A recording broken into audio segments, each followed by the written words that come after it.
পাবনা ৩ আসনে এমপি পদপ্রার্থী কৃষিবিদ হাসান জাফির তুহিনের হান্ডিয়ালে পূজা মণ্ডপ পরিদর্শন। বিস্তারিত দেখুন চলন বিলের আলো ডেস্ক রিপোর্টে।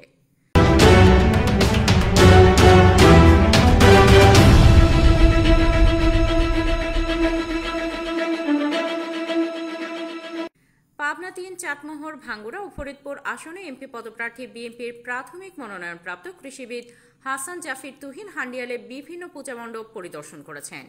বুধবার ১ অক্টোবর সন্ধ্যায় তিনি পূজা মণ্ডপগুলোতে গিয়ে হিন্দু সম্প্রদায়ের নেতৃবৃন্দ ও ভক্তদের সঙ্গে শুভেচ্ছা বিনিময় করেন। এ সময় তিনি বলেন, বাংলাদেশ বহুজাতি ও বহু ধর্মের দেশ।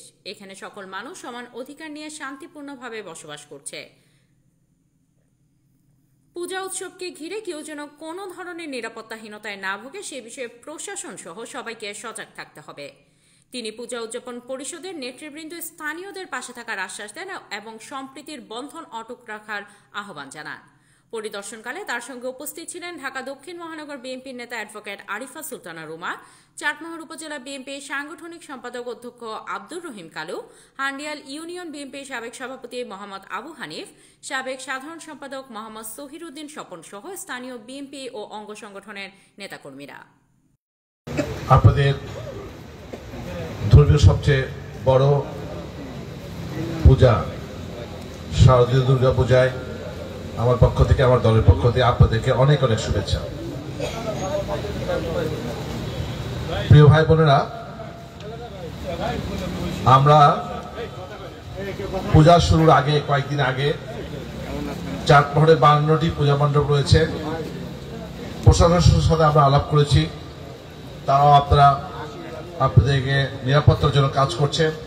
আমরা আমাদের দলের পক্ষ থেকে প্রতিটা পূজা মণ্ডপে আমাদের নেতাকর্মী নির্দেশ দিয়েছি, তারা যেন 24 ঘন্টা আপনাদের খোঁজখবর নেয়, খেয়াল রাখে। আমাদের দলের পক্ষ থেকে খোঁজখবর রাখছে, থ্যাংক ইউ। যাই হোক, পূজা প্রতিবারে আসবে। আমরা চাই শুধু প্রতিবার আপনাদের এই পুলিশ আনসার দিয়ে, নেতাকর্মী দিয়ে সেফটি সিকিউরিটির বিষয় তা না। আমরা যদি আমাদের দল আগামী জাতীয় সংসদ নির্বাচনে রাষ্ট্র ক্ষমতায় আসে, আমি যদি এখানে দায়িত্ব পাই, অবশ্যই এমন পরিবেশ সৃষ্টি করব যে আগামীতে আপনাদের এই পূজা পুলিশ আনসার দলীয় কর্মী লাগবে না, এমন পরিবেশ আপনারা তো তাই চান, তাই না? কারণ আমরা সবাই একসাথে যুদ্ধ করেছি 71-এ, তখন কেউ ধর্মের চিন্তা করিনি। আমরা তো সুন্দর বাংলাদেশ চেয়েছি, তাই না? যাই হোক, অনেক ভুল ত্রুটি আছে, সেটা হয়তো সেই ভুল ত্রুটি থেকে না যাই, আমরা অতীতের ভুল থেকে শিক্ষা গ্রহণ করে আমরা এগিয়ে যাব। আর আমাদের এলাকার অনুন্নত রাস্তাঘাট, কাছাই সামনে রাস্তা জানেনি, তা এরকম চাই না। কেন আমাদের এলাকা অন্য এলাকার চেয়ে অনুন্নত থাকবে? আমরা কি সরকারি ট্যাক্স দিই না? আমরা কি সরকারের আইন মানি না? তো আমাদের এলাকাকে পিছিয়ে থাকবো।